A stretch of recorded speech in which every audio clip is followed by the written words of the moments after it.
What is up, guys? Welcome back to the channel. Today we are out here at Grandpa's Pond Disc Golf Course, where we're going to be playing the inaugural scoring round on my brand new, newly designed Bad Grandpa layout. It's a little bit tweaked layout, a little bit longer. In my opinion, a little bit better. We'll talk about that a little bit more as we go. But let's get right into it. There's 3 keys of disc golf: driving, approaching, and putting. You need all 3 to do this disc sport. Hole number 1, Bad Grandpa layout, 364 feet, dead straight, right down the path here. We got Mando on this left side tree, Mando on the right side tree. You gotta stay in between. No big hyzer, no big forehand. We're keeping it honest, okay?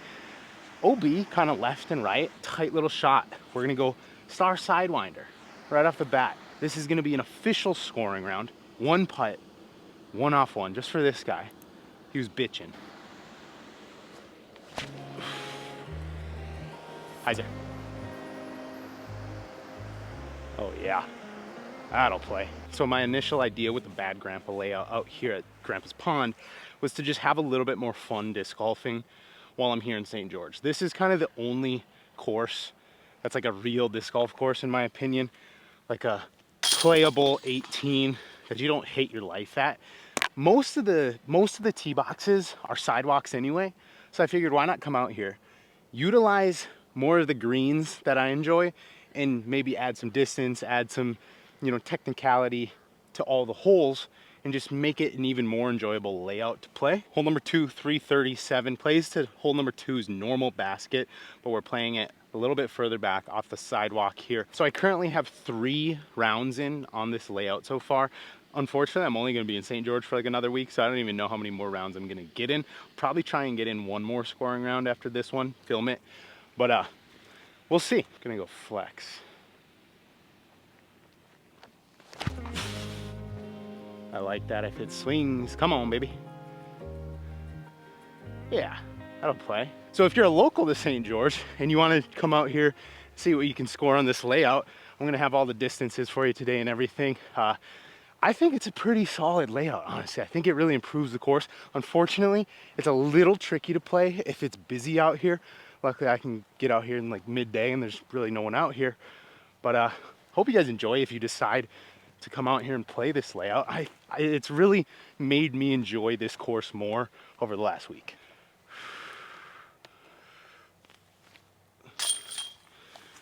Two through 2, let's go. Hole number 3, 326. This is just normal hole number 3. I think it's one of the better holes out on this course. We're gonna go buzz assess, tip it up on a little hyzer, flatten it onto the basket.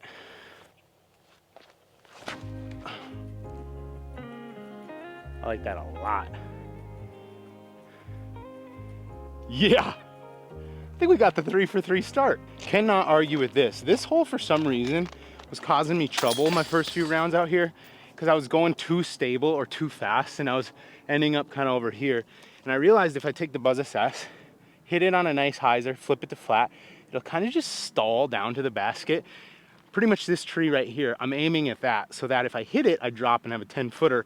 And if I fade just early, I give the basket a little ace run, and it's perfect. Hole number 4, once again, just the normal hole number 4. This pin placement comes in at about 510 feet. It's also an island, so you got the grass all the way up there for about 500 feet. So you can kind of smack it. You got OB left, OB right, but then you got a tiny little island to stick on either your putt or your upshot, which kind of brings the trouble in. This is like a hole that's a pretty hard birdie. I'd say really hard birdie, but it's almost too easy of a birdie if it's a par 4 because it's only 510 feet. I don't know. Good hole though, because it kind of just gives you an opportunity to open up. We're gonna go Star Destroyer, try and hit it on a little left to right flex here. See what we can do.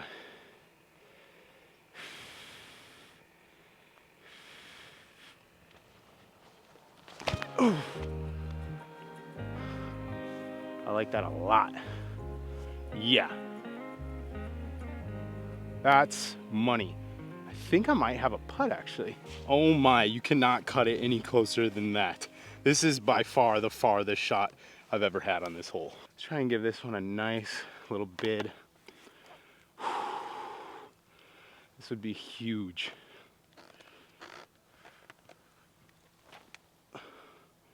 Yeah, I was a little nervous to put too much speed on it. Look at this beauty. Little PFN, use bin find. Money.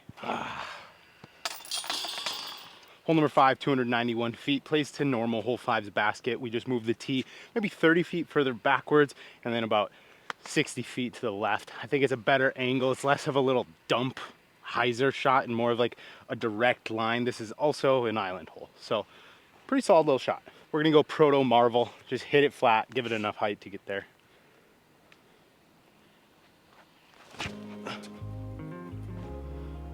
Yeah. Oh, it's parked. I keep coming up like 25 short. So on this one, I'm like, just give it a little more height, a little more smoke. Money.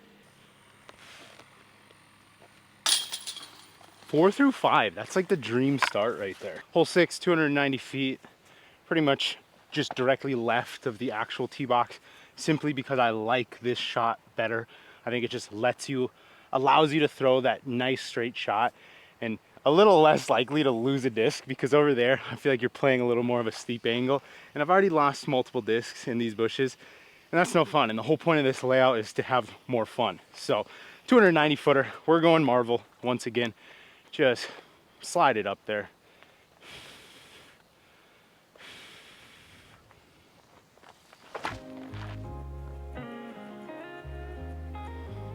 That should play.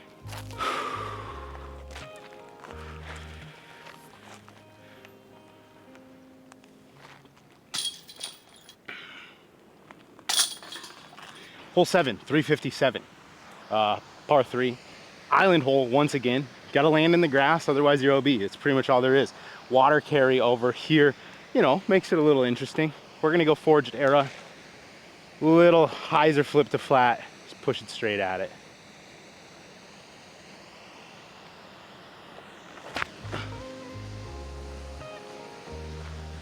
Just gotta get there. I think I'm safe.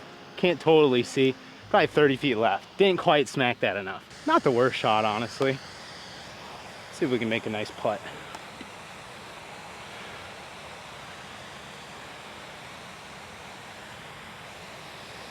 There it is. Let's go. Whew, back on. So Grandpa's Pond is one of them courses where you're gonna have to wait every once in a while. So that's what we're doing right now. We're standing in the shade. 383 foot next hole. It's hole 8 out here, hole 10 normally. We just extended it about 50 feet maybe.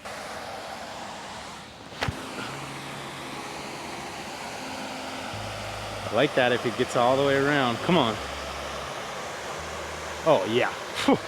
Maybe 15, 20 short. I just got iced out for like 10 minutes. Had to wait for a family to kind of clear the path. And then we throw a nice little shot. So we love it. Well, that was actually a lot closer than I thought it was. Let's go. So with this bad grandpa layout, I think the biggest difference is what it's going to do is take this course from being a course where you need maybe 250 feet of accuracy to needing 350 to 375 feet of accuracy. So it's going to kind of give you that step up as a player, in my opinion. You know, usually that 250, maybe a fairway or a mid or a putter, you should try and get that dialed, and then you can kind of move up to that 350 to even maybe 400 feet, kind of dial in that range. And I think that's what this layout does a little better than the normal layout. Hole number 9, 393 feet, wide open.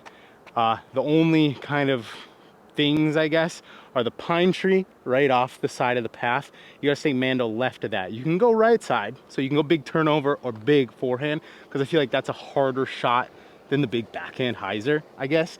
And then obviously it plays to a pretty tight little peninsula. It's not necessarily an island, because you can land as short as you want. You know, if you only had 300 feet of distance, you could just play safe, nice and straight at it. In my opinion, this is like a really nice era shot. Just gonna try and honestly get a little sneaky with the Mando tree and just get it up there.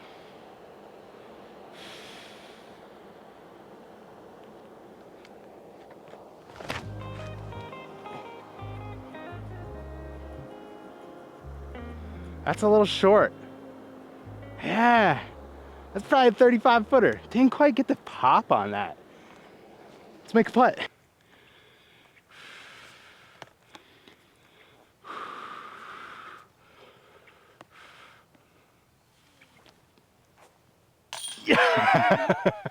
Guys, I fluffed that putt so much, but I putted it just high enough to get there. Oh my. Oh, yes. Woo.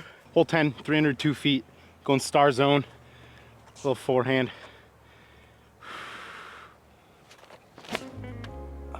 Oh, that's gotta get down. That's gotta get down. No! I forgot to say, so I'm playing this hole as a hazard. I don't know how they normally play it.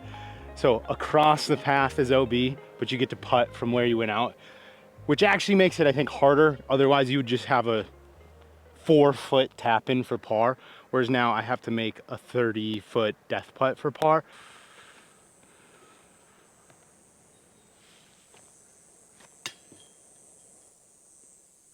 Okay.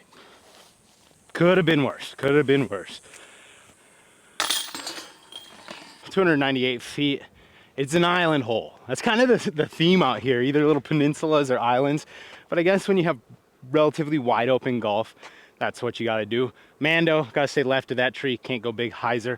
I'm going to go buzz. Pretty much just miss the Mando tree and then hopefully fade right up to it. I forgot to talk about the OB rules. The OB is the rock line. Obviously, it's not perfect, so you kind of just gotta make a little bit of a judgment call, I guess.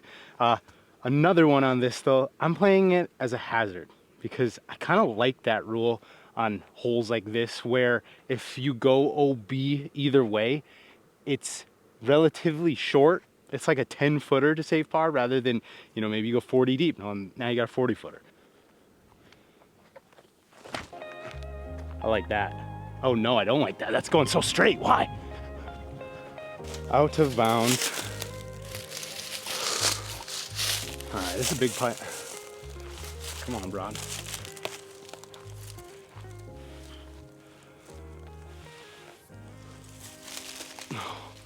That was such a bad bid. Wow. Not gonna blame the footing, but kind of gonna blame the footing. Camera overheated again, just iced myself out on this 10-footer. Don't matter. Let's get a score update on this next hole. Hole number 12, 367 feet, plays once again to the basket that we played 2 holes ago, right on the corner here. Now, how this one plays, if you swing into the rocks, or if you go into the rocks, it plays OB. If you go deep into the grass or on the path, it plays hazard. Okay, that might be a little too wide.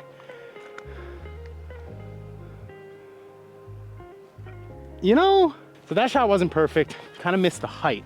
The flex I actually really liked, but normally I throw it a little higher so it has time to just kind of fall back to the left. Score update though, we were 7 under par going into those last 2 holes. Brings us back to 5 under. Still solid, still on pace to be able to shoot hopefully a 9 under. Would be a sweet little like baseline score for the first like official scoring round out here. But we need a birdie. We got to get back on track. We're going Minnesota slide. We need all the distance we can get on this. I don't even know if I can putt this far, guys. I'm gonna be totally honest with you.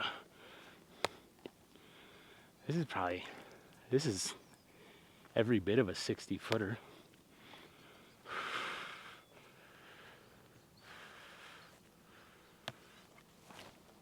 Come on.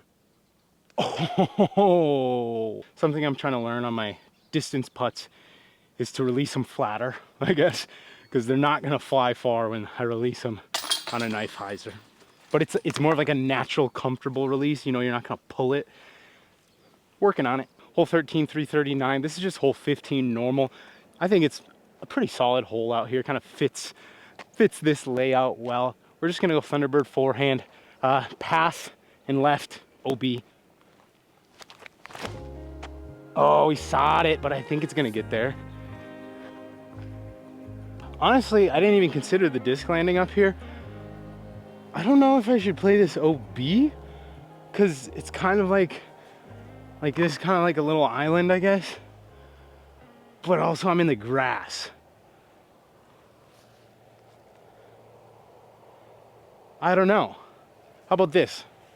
I'm gonna play out both of them. I'm gonna putt this out, and I'm gonna putt one from where it went OB, You guys, let me know. What should we play this one as?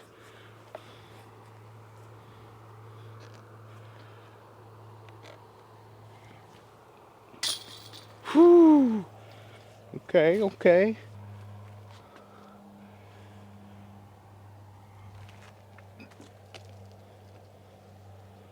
Well, that's absolutely brutal.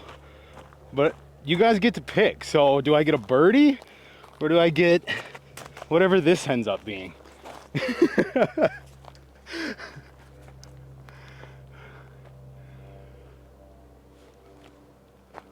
A bogey. You let me know, guys. Hey guys, hope you're enjoying the video so far. If you're looking for a way to support me, head over to powergripusa.com. Throw something in your cart, maybe the new Casey White Skywalker 2 FD1. Use my code Broderick10. That's going to save you 10% and directly support me as well.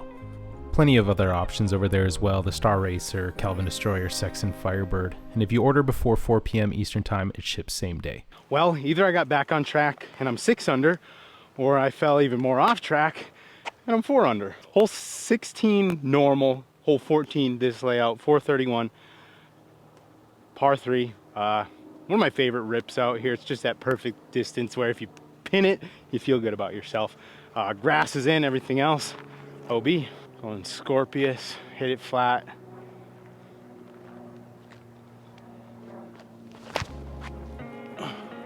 It's got to drift a little. Now get down and spike. Sit. We're in, let's go. Hey, 25 footer. Solid little shot there with the Scorp.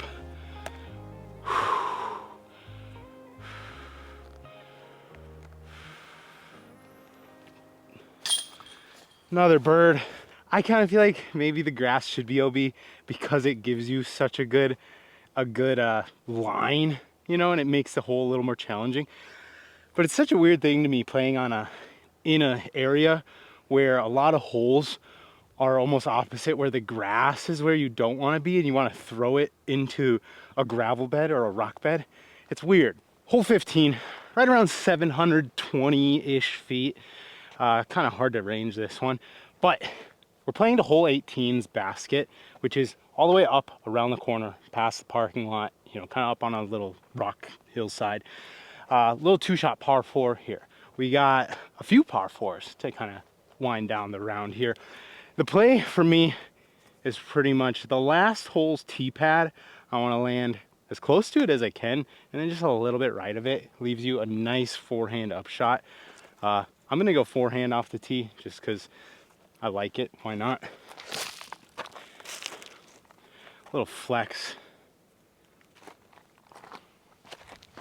I feel like it kind of plays, yeah, money. That's exactly where I want it. Cut the corner of the parking lot, highs are up. About 288 into the green, so nothing crazy. We're gonna take a sidewinder here, start on a nice little hyzer, just smooth one up there, get it to kind of push up onto the hillside. That's got a hyzer, come on. Yeah, money. Should be 10 footer. So for a while I've been bagging the Bonanza Sphinx in that sidewinder slot, and it flies great. That's an amazing disc. But when it comes to the side hand little slinger flick ups, I think the sidewinder like can't be beat. I think it comes out of my hand a little cleaner than the Sphinx. The Sphinx is a little more roadrunner-ish. I don't know. Right now, sidewinder. Big sidewinder guy. Another bird. All right, hole number 16. We play hole 3's tee pad all the way across to hole 5's basket, which is the island that's right across the road that you can probably see way up there. Grass is inbounds, everything else is out of bounds. We got a left to right wind coming off the lake today, which is tricky because usually I'm throwing a little like finessey wraith turnover. I don't know how much I love that because of the left to right. I'm thinking more of like just a flex here with the destroyer maybe, or maybe like the sidewinder because it's even flippier. I'm gonna get a little nerdy here. We're going sidewinder. Gonna trust the turn. Gonna try and kind of put it right on the edge of these rocks and then get it to drift. That's got to catch a little stability though. could have been better. I think with the left to right, it scared me because of the forehand. So I went flippier, trying to get it to not hyzer back out. And in turn, didn't get myself enough distance where I think if I would have just went a little more stable and really just smacked on it, I could have kind of like beat the wind. But we got 450 plus into the pin right now, and I don't really think I'm getting it there, unfortunately. I think I'm just gonna play a forehand up and over and kind of spike myself into position.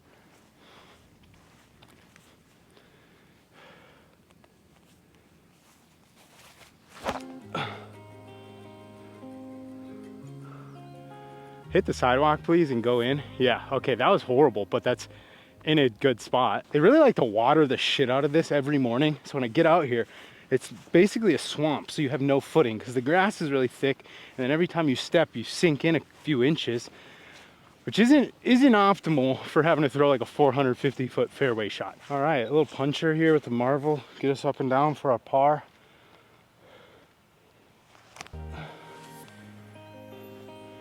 That should play. That's the first time I haven't got that birdie look on this hole, but being in position off the tee is crucial. And with that wind, not ideal. Hole number 17, another par 4. It's right about 650-ish. It's really hard to actually range this one. Basically, we're playing up the path here. Make sure no one's walking, okay? But you're gonna wanna throw pretty much a placement shot up into the grass up here, and then it's a second shot to the basket where I was like, okay, should I play this OB or not? That one, it's hole 13's basket. So after you're in the grass, once you cross the path, it's an island. We're gonna go DD1, try and get a good placement, see what we got.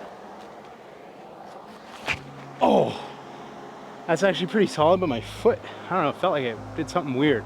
But that's money, I'll take that. If you had a really big arm, you could get across the path and actually, you know, have a putt for it. So this is pretty good placement right here. The tricky part of this is obviously matching the hillside. So what I'm gonna try and do is I'm gonna try and throw my tactic really flat, pretty much at the tree that's maybe 10 feet left of the basket. And I think if I aim it right there, either I just hit it and hopefully drop, or right as I come down, I hyzer out towards the basket a little bit. Oh no, that's gotta get down. Hyzer. That tactic, it's like it has a mind of its own. Some days it's just like so straight, and some days it does that. Let's make a big putt. We need it, we need it. Gosh.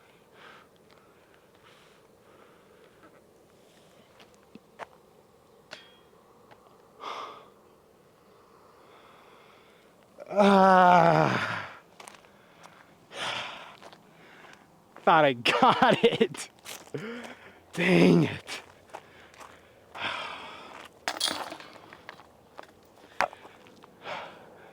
Well, hole 18. Hole 18 is like 280 feet. Just a nice little double mando here. Opportunity to end with a birdie.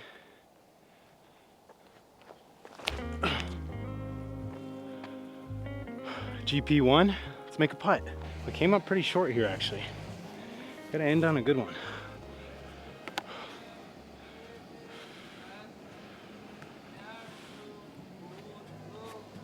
Nice. Whew. Well guys, that was Grandpa's Pond, the bad grandpa layout. Overall, I really enjoyed this course. Basically, my idea with it was take some of the holes that I really don't like and get rid of them completely, and then utilize some of the greens that I enjoy a little bit more, or I think bring a little more challenge into it, and obviously extend the course overall pretty much on almost every single hole. But if you're local to St. George, give this layout a try. I think it's pretty fun. With a birdie there, I think I shot 7 down. If I would have birdied that one hole where a little controversy would have been 9. So probably gonna come out here maybe in the next couple days again, try and lay down that 9 under par, which I think would be a really good score. 9 under par, it's kind of always what I'm aiming for. But hope you guys enjoyed that one. Thanks for watching. See you in the next one.